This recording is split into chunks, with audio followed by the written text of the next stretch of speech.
5 to 10% of body weight. Vitamin E, there was a study called Vivian study, a tonic trial for kids. That was in New England Journal for a while.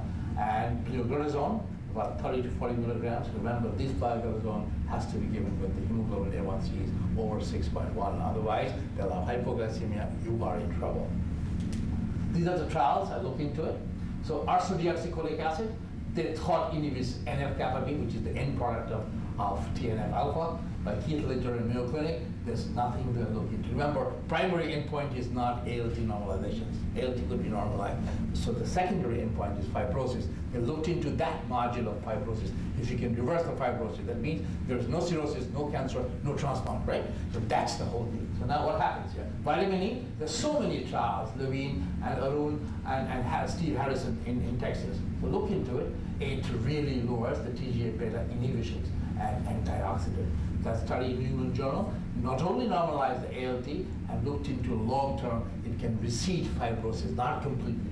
So samibetane, which is a methionine component giver, replenish glutathione, which is the mitochondrial toxicity, and mitochondrial ischemia, mitochondrial suffocation. It is by Minala Damek. She's in right now in Duke, and looked into his improved ALT and histology. This histology didn't correlate how much histology changed. Because if you lose weight a year, there would be some change in histology.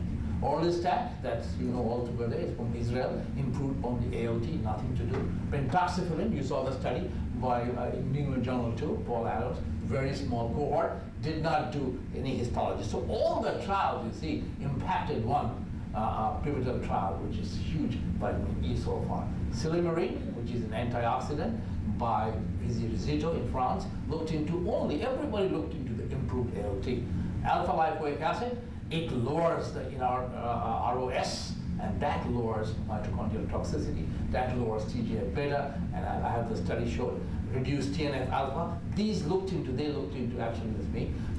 all the anti-inflammatory modulations that would, but it never correlate the fibrosis here. We couldn't do the biopsy. Pioglitazone, William Madre looked into, and there is certain amount. So what is there? I showed you this component, that's the pioglitazone, and the vitamin E together has some. So I'll show you the paper, and that's an old paper, weight loss. So these are the hepatic steatosis and the BMI. BMI did not match compared to diet and control, but look at the control and diet and exercise. Huge amount of post-look, huge demarcation there. But control group, pre and post, nothing happened. When you do the diet and exercise, it significantly dropped. This is the study a long time ago, looked into ALT, looked at this ALT compared to before vitamin E and after E. And then they looked into the TGF-beta. Why TGF-beta? This is the harbinger of fibrosis. They looked into it, giving vitamin E might have an impact, significant impact. They looked into this, it's significantly low. This is the study, looked into all this alpha lipoic acid, vitamin E together, and they looked into, compared to the placebo, 67% differences between monotherapy and 65% different changes with vitamin E monotherapy and placebo. So if you add alpha lipoic acid along with vitamin E and along with pioglitazone, there's no study done. They looked into all the markers, all inflammatory markers together with alpha lipoic acid and vitamin E summary is significantly down, particularly leptin, rose adiponectin, even HOMA score, modification score. Coffee drinking, coffee is good, doesn't have to be Starbucks, any coffee. This coffee of 333 milligrams a day, 2 or 3 cups a day. Looked into why, it has polyphenol, antioxidant, so protection and persistence after control, age, sex, race. Decaffeinated caffeine is not there. Have the caffeine consumption for other sources has no effect. So people who have a lot of acid and heartburn, so you tell them they're fat, which is better, I just take the coffee with PPI or something because it'll lower your fat. Acid, well, unless you're taking aspirin or something else, or clopidogrel or something else, another phenotype also is not that much, unless you're over 65 years old with rheumatoid arthritis, right? Yeah. So these are the hormones, these are the stuff coming. DGAT1 was required for hepatic steatosis. DGAT1 is called diglyceride acyltransferase 1. That deficiency protects against leptin hepatic steatosis. And that inhibitions with an antisense oligonucleotide looked into it, and that significantly lowers fibrosis, but never looked into prospectively a couple of biopsies. This is a concept for a cardiac disease, cardiac drug. what happens is all this microsomal triglycerides transfer protein. That means the transfer from small goblet to portal vein, from portal vein to the liver and circulation. So if you block that, so what happens? You significantly lower steatosis, but doesn't change fibrosis. This is my favorite subject, and yours too, at the back, I think, right? Endocannabinoids. But this is not smoking endocannabinoids. They are the actually ligands inside. And there was a drug called Ruminogrant, and this drug is available in France. They looked into it for cardiac disease, atherogenesis, and heart disease, and angina. It's and weight loss, but did not FDA didn't approve yet so far. So this is called cannabinoid 1-mediated receptors 4. So that mediated appetite promoting effect, lipogenic gene expressions, and most importantly, extrahepatic CB1 has a major role in lipogenesis. And Ruminamant, I just told you, an antagonist, reduce food intake, sustain weight loss, and reduce obesity. This is a drug in France, by the way. So effects of cannabinoids were looked into the brain activity. It's just there are two stimuli. And excess, the overactivity of endocannabinoid system in the brain. So what happens? Increased appetite, and there was a nucleus called nucleus accumbens, which is a vagal activity as well. Motivation to eat and smoke if you upregulate. Peripheral tissue, high amount of fat, and adipocytes goes on. Increased food intake, sustained tobacco dependence. Why? They looked into compared to nicotine, includes incidence of insulin resistance, glucose intolerance. Low adiponectin, that means it is it's pro-inflammatory, and a low HDL and triglycerides. So low HDL has a cardiac disease. This is the drug, as I quickly mentioned, lowers serum and hepatic triglycerides and raises serum HDL, which is good for heart, right? Lowers blood glucose and lowers hemoglobin A1C, which is good for metabolism. Reduction risk of cardiovascular disease and atheroma volume. They looked into atheroma volume of your carotid and your heart. They did even cardiac cath, and they looked into the IVAC. IVAC is sonography, right? Coronary sonography. So it's in Italy, and precludes hepatic fibrogenesis and lowers portal hypertension, which is a huge deal.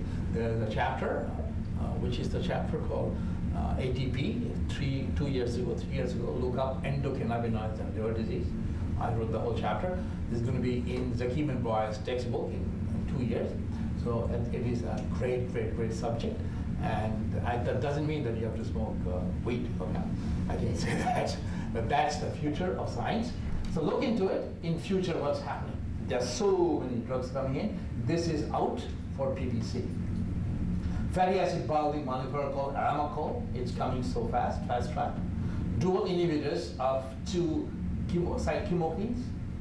The dual peroxisome fluorophorate, called, this is coming in. This is by another drug company.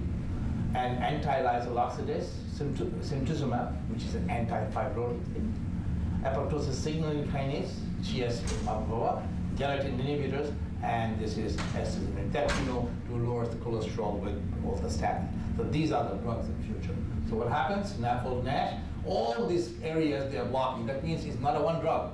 They have to have, again, discipline in multiple areas, multiple pathways, multiple signals. So what happened? Disease, dyslipidemia. This is called insulin resistance, and that's oxidative stress. And here, simtuzumab blocks them, eventually fibrosis. And these are the pro-inflammatory pathway you can block by all this. So maybe one day, 2 or 3 drugs will come up. This is called obeticholic acid, just approved for PBC.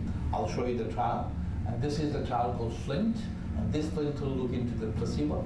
So here, interestingly, the second histological outcome in 72 weeks. What happened? So outcome means it is opposite actually. Placebo didn't do anything, but obeticholic acid did better than placebo. Steatosis, obeticholic acid lowers the steatosis. That doesn't mean it's opposite actually. It's confusing, but 38 placebo. And here, hepatocellular ballooning, as I said to you, actually lowers 46%. And compared to fibrosis, which is most important, is significantly lowers fibrosis. But this is the drug. Next year it's going to come for NASH.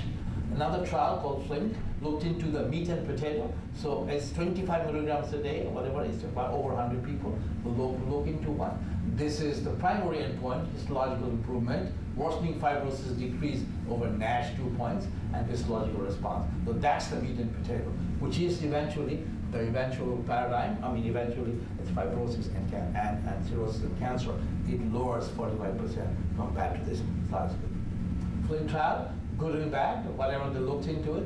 So all at 6% have a huge amount of steatosis, huge amount of pruritus. So this is the drug can cause refractory pruritus, and it increases LDL-C and decreases. So that might have some derogatory effect on cardiovascular disease. This is the drug, Laxar oil, anti-fibrotic. The humanized trial anti-fibrotic, they looked into it. They look good. It lowers the idiopathic pulmonary fibrosis and myelofibrosis as well. So that is exactly anti-fibrotic drug bringing into the NASH paradigm. This is a good drug with dual PPR gamma and delta agonists. What happens is, only thing you have to look into, what happens in hepatocyte, what happens. Is it sentimental or, okay, all right. So look into this. So hepatocytes, lipids and lipoprotein metabolism and anti-inflammatory area, and look into this mitochondrial functions, fatty acid oxidation. So this is the drug we know PPR gamma, and this is PPR alpha and delta. There's 3-part PPR activity. So that lowers all this, and that would be another future thing. This looked into called Aramicol, synthetic pathway, cytokine, it's called chemokines and cytokines, pro-inflammatory cytokines. These are the chemokines, pro-inflammatory. It lowers all this stuff. So another paradigm to lower module of steatosis. This is a selective and protein apoptosis signal regulator. So eventually improves hepatic steatosis. And again, this SREBP1C lowers active beta oxidation. So this is the most important thing. The lowers improve inflammations and improve fibrosis. This, I'm going to squeak. This is the drug actually. This is a new drug bought by a company, and that is a huge thing now. Proven to reduce hepatic steatosis, inflammation, fibrosis in phase 1 trial, impacts pathophysiology and progression in apple to NASH, and potential road treatment in metabolic syndrome. So this is the way. What happens? The acyl coenzyme A, both the part hits into it. That is the malonyl coenzyme A that decreases the free fatty acid synthesis. Remember, it